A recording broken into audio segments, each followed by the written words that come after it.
car ready to be hooked up. Sometimes strange things happen at night.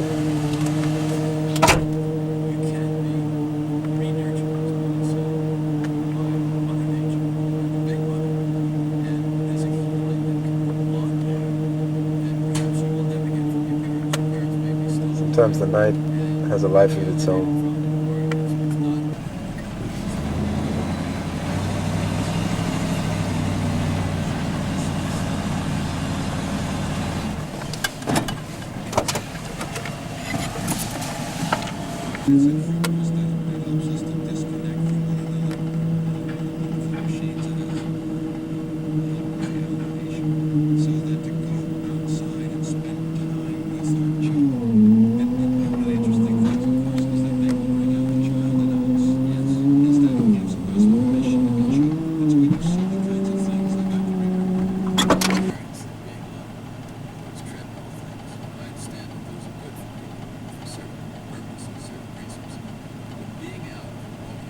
Sometimes you gotta deal with the local law enforcement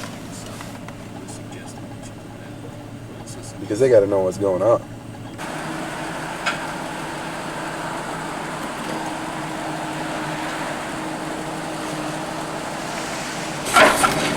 Film the part that this person's a teacher. There's a teacher's badge on the fucking dashboard, David.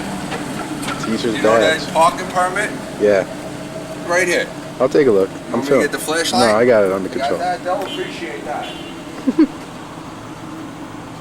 They'll appreciate that. Board of Education. Explorer.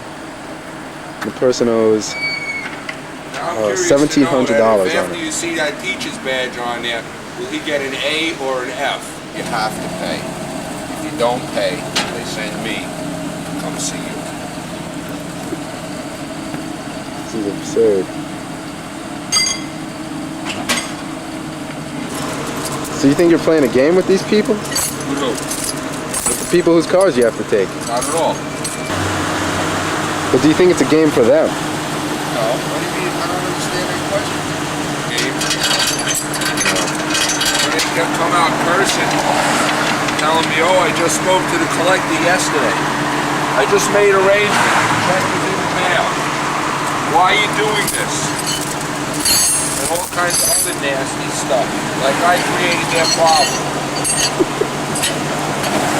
I didn't create it. I'm just helping them with it. I'm what's a credit adjuster. I just adjusted their credit down to nothing. So you're doing a service to society. Pardon? You're doing a service to society. Absolutely.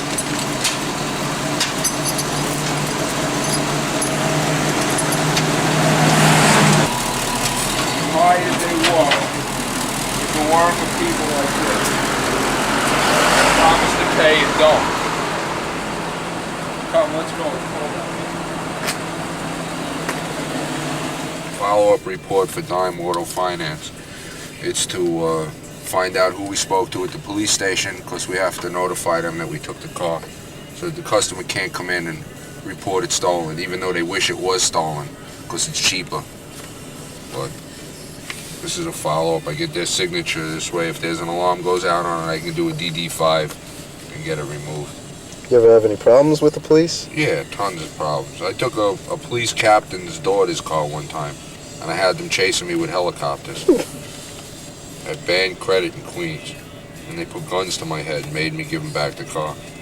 And I called Internal Affairs, and I made a big stink about it. Because it really wasn't fair. No matter who you are, you still gotta pay your bill. If you want to dance, you have to pay the band. Or else you just can't dance.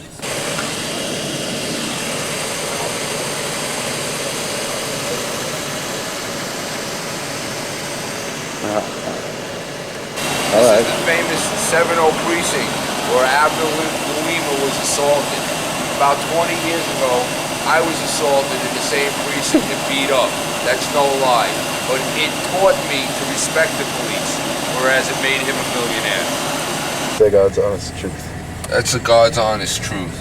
I was driving down Ocean Parkway about 25 years ago, drunk, in a '74 Trans Am. with a 455 4-speed. The car was faster than lightning. And I was flying down an Ocean Parkway at about 100 miles an hour because I was stupid and drunk. Police started chasing me. They finally found me after a good 15 minutes of searching. They found the car parked on a dead-end street. They started confiscating my license plates because I had dealer plates on the car. So I came down as wise-ass young punk, which I was, and I started to mouth off to the cops thinking they couldn't do nothing because the car was parked already and I was out of it. Well, evidently, push got to shove. He took my plate, so I decided to take his walkie-talkie radio, charge me with grand larceny, and lock me up. When they brought me into the precinct, I was a little bit of a smart ass, and they started taking me into the precinct. I went into the small bathroom in the back. Black officer takes off his belt, his gun belt, and he says, "Come on, tough guy, let me see what you can do." And he proceeded to kick my butt all over that bathroom. The same bathroom that Abdul got beat up in. Taught me one thing: keep my mouth shut in front of the police. Respect them, because it makes a difference. They won't touch you if you respect them. No, I can't tell that joke. That's a dirty joke. You want me to tell it? I'll tell it. Tell the jokes. Why not? We need some narration. I got no steady shot anyway. Traffic. Yeah, traveling on the Brooklyn-Queens Expressway. Going to exit 46 in Long Island. That's the bank storage lot. We have to drop off the collateral. We'll do a condition report once we get there. I was telling David a story. He thought it was rather interesting. I'll tell it to you now. One time I was doing a repo for Nissan Motor Credit. It was a Pathfinder. And I had the job for about a month, month and a half, and I kept checking it at the home address, and the car was there but blocked in the driveway. And usually if you see a car like that blocked in the driveway, you don't want to make contact with them, because if you make contact, they'll pay, and if they pay, you don't make anything on it. The only way you make money on this job is if you get the car. You gotta produce in order to make money. So one day I camped out in front of his house about 3 o'clock in the morning. I heard vroom, car starting up. Sure enough, one car pulls out of the driveway, Pathfinder comes out. I followed the guy to a Wawa supermarket. Those were all over New Jersey. And he parked in the Wawa with the thing running. And I backed up to it, dropped my wheel lift, hooked it up, and took off. I went about a half a mile down the road, and I wanted to strap it on. I see something moving in the back seat. Happened to be a child about 2 years old. So I called the police, and I said to the cops, I didn't pinch this kid. I mean, it's an accident. I'm here in this spot. I'm not moving from this spot. So the cops came down, and the owner came down. They brought him down from the supermarket. And they gave the guy a ticket for child endangerment because he should have never left the kid in the car. And that's a true story. I pinched the kid, but I really didn't pinch him. I'll tell you another good story. One time, it was winter time, and I go and I repoed this car, and this little Spanish guy jumped on the back of the truck, and I said to him, "I'm taking you to the police station. If you don't get off now, I'm taking you to the police station." And he wouldn't get off the back of the truck. And it was so cold out, to the point where when you hit the ice was hard, you know, on the snow turned to ice on the back of the truck. And this little guy was shaking. I thought he was gonna die. He was so cold.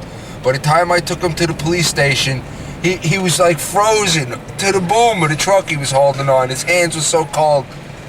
And I told the police sergeant. They came out, they took him off the back of the truck and brought him inside and warmed him up.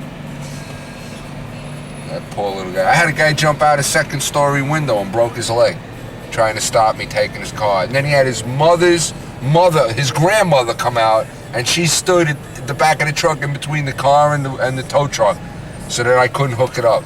So people are using loved ones to save their automobiles. Well, yeah, Puerto Ricans do. Puerto Ricans stand together. They one for all and all for one. Sitting on Nostrand Avenue, between Avenue S and Avenue R. Looking for a blue Hyundai.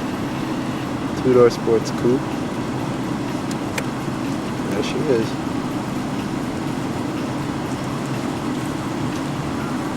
This gentleman got a very good spot in front of his apartment building tonight. Unfortunately, the spot was a little too good.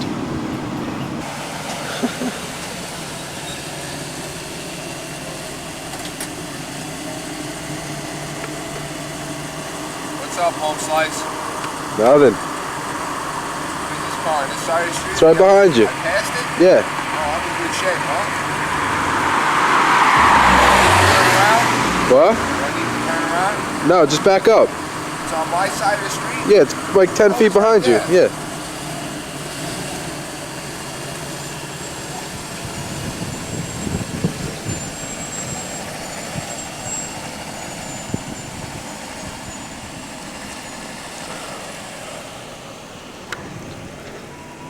Got Buckley's Tavern over here. World famous Buckley's. World famous RepoMan Mark Coin.